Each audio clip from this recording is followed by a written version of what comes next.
Alors bonjour à tous, aujourd'hui nous allons voir comment installer DDT for All. Alors pour cela, dans la description, je vous ai mis un lien, vous verrez, il y a écrit un lien téléchargement DDT for All. Donc c'est ce lien. Voilà. Ah, donc vous faites entrer.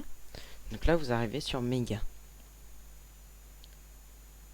Voilà, donc vous attendez que ça charge. Là vous avez téléchargé. Donc vous faites simplement télécharger. Voilà. Donc là vous attendez. Voilà.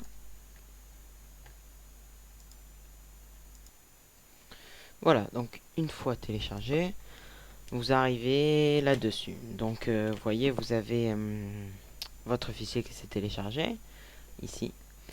Donc ddt4all.exe version zip. Donc vous l'ouvrez, ouverture. Voilà, donc là vous arrivez dans le fichier de téléchargement. Vous double-cliquez sur ddt4all, ce qui est écrit là. Voilà. Donc vous attendez que ça s'ouvre.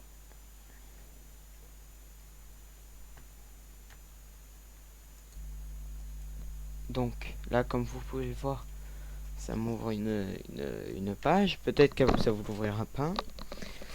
Donc voilà, vous arrivez sur cette page là, ça charge. Voilà, donc après ça vous demande, vous voyez, l'application que vous utilisez n'est pas installée. Donc voilà, c'est juste Windows qui demande ça. Vous faites installer quand même. Voilà, après c'est fini, vous attendez que ça s'ouvre. Donc là, ça vous l'a pas montré, mais ça va vous demander si vous voulez que ce programme apporte des modifications à votre appareil. Donc voilà. Donc après, vous arrivez là-dessus. Donc on va fermer tout ça. Tac, voilà. Vous arrivez là. Donc là, vous choisissez votre langue, c'est-à-dire français, italien, voilà, espagnol. Donc moi, français, ok. Voilà. Après, ça va vous apparaître installation. Donc là, vous enregistrez. Donc automatiquement, voilà, ce qui va être l'assistant va installer, vous restez, voilà. Vous faites suivant. Le dossier, etc. Donc parce que moi je l'ai déjà installé, donc je l'ai désinstallé pour montrer, donc vous faites malgré tout, moi je fais oui. Donc l'assistant va créer raccourci pour programme. Donc là vous choisissez où est-ce que vous voulez l'enregistrer. Donc là il va s'appeler DDT for All. Moi je vais l'enregistrer dans programme. Donc ok, ça c'est bon.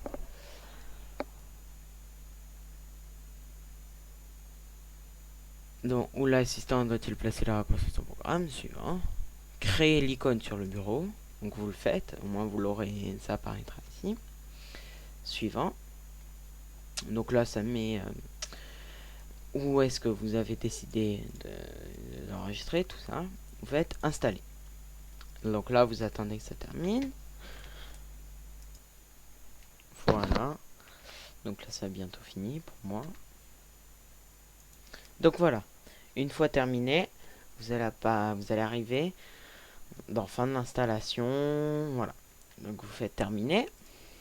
Voilà. Donc là votre logiciel est installé. Donc maintenant on va voir. Donc attends, je vous le mets là. Voilà. Maintenant on va voir comment comment utiliser DT for All, comment l'ouvrir, voilà. Donc déjà le port, donc quand vous l'ouvrez, voilà, DDT for All, vous arrivez là-dessus, d'accord. Et ça vous ouvre Start DDT for All Car Edition. Donc vous allez acheter avant tout ça, vous allez acheter le port VuGate, ça s'appelle. C'est une prise OBD que je vous mettrai le lien, c'est sur Amazon, dans la description. Pour commencer, vous allez insérer une vitesse, n'importe laquelle, sans toucher aux pédales et tenir appuyé sur le bouton Start pendant environ 3 secondes. Après cela, ça va vous apparaître le message appui long sur Start. Après cela, vous branchez votre prise OBD. Vous voyez, Icar Pro, c'est celle-ci. Donc vous voyez, l'emplacement il est en bas à gauche, c'est jaune. Voilà, vous branchez. Voilà, et comme vous pouvez le voir, il s'allume. Donc là, une fois que vous êtes sur cette page, ok. Donc vous ouvrez vos paramètres. Donc c'est voilà, vous ouvrez. Vous faites ajouter un appareil Bluetooth ou un autre appareil. Voilà. Donc voilà, vous arrivez là. Vous sélectionnez Bluetooth. Vous attendez. Et là, vous voyez, il y a Android V-Link qui apparaît. Voilà. Et il y en a un deuxième qui apparaît. Bon, là, c'est iOS V-Link. Donc iOS V-Link, il faut pas le toucher parce que celui-là, il marche pas. Il n'y a que celui-là, Android V-Link, qui marche pour Windows. Donc vous cliquez dessus. Connexion, vous voyez, ça charge. Le code PIN, c'est 1, 2, 3, 4. En général, c'est les mêmes pour tous. 2, 3, 4. Vous faites connecter. Voilà. Là, vous voyez, votre appareil est prêt à l'emploi. OK. Ah, donc, vous fermez vos paramètres. Là, vous arrivez là. Vous voyez, il y a comme 5 et 6 qui se sont ajoutés. Avant, il n'y avait que comme 4 et comme 3. Comme 3 et comme 4. Donc, voilà. Donc là, vous avez celui-là. Donc, vous sélectionnez Bluetooth. Voilà. Vous sélectionnez le COM5, le port COM5. Vous arrivez là. Après, vous faites je suis conscient d'endommager parce que c'est quand même une application pour modifier les paramètres, mais bon, si vous suivez bien les tutos, il n'y a pas de risque. Après, je vous dis, nous ne sommes pas responsables en cas d'endommagement de véhicule. Voilà, nous ne sommes pas responsables. Après, vous faites mode connecté. Une fois avoir cliqué sur tout ça. Donc, mode connecté. Voilà, là vous voyez, ça vous affiche tentative d'ouverture. Et quand ça met ça, ça affiche ça là, avec le R référence. Ça veut dire que c'est bon. Et vous voyez là, ça vous ouvre une page. Donc, vous cliquez dessus. Vous la mettez en grand. Donc, arrivé là, normalement le tuto est fini. Donc, je vais vous montrer comment ajouter déjà votre voiture. Donc, vous voyez, vous avez toutes les Renault, Nissan et Dacia ici. Donc si vous avez une Mégane Scénic, vous sélectionnez une Mégane Scénic, Mégane. Moi personnellement j'ai une Scénic 4. Voilà. Vous arrivez là. Une fois arrivé là, donc je vais vous montrer un peu comment, quand on a fait quelque chose, qu'est-ce qu'on fait. Donc là par exemple je vais dans audio. On verra après à quoi ça correspond, on verra plus tard dans d'autres tutos. Voilà. Donc là vous voyez, vous arrivez là. Par exemple, vous voulez modifier le sound configuration. Donc là vous voyez, c'est audio box radio. Donc je vais pas le faire, je vais juste vous montrer. Vous voulez mettre audio box ampli. Vous sélectionnez. Donc là je le fais pas. Vous sélectionnez toujours avant de cocher sur les cases jaunes ce bouton là, c'est Einstein, ça s'appelle, c'est le bouton mode expert.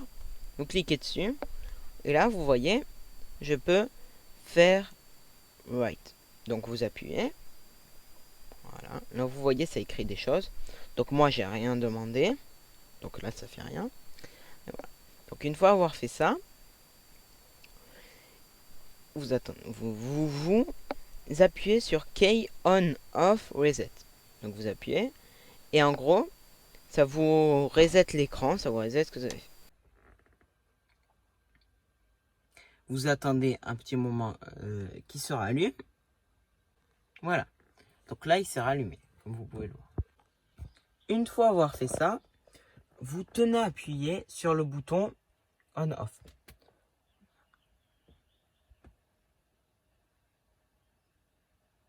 Voilà, vous voyez, ça l'a éteint. Donc là, vous attendez environ, allez, 30 secondes, 1 minute, ça prendra à peu près 30 secondes, 1 minute. Après, vous éteignez tout votre voiture. Donc pour sortir du appui long sur Start, vous démarrez et vous l'arrêtez tout de suite. Donc vous sortez de la voiture, vous pouvez rester à l'intérieur, mais vous ouvrez la porte, vous fermez. Vous fermez à clé la voiture pendant 5 minutes. Après chaque configuration. Et après avoir fait ça, vous attendez 5 minutes. Au bout de 5 minutes, vous rallumez. Et puis ce que vous avez rajouté, ce que vous avez fait à partir du tuto, eh ben ça sera activé. Voilà. Donc c'est tout pour aujourd'hui, c'est pour ce tuto. J'espère que ça vous aura plu. Si c'est le cas, n'hésitez pas à lâcher un petit like. Et on se dit à très vite pour une prochaine vidéo, pour un prochain tuto. Passez une bonne journée, bonne soirée. Voilà. À plus.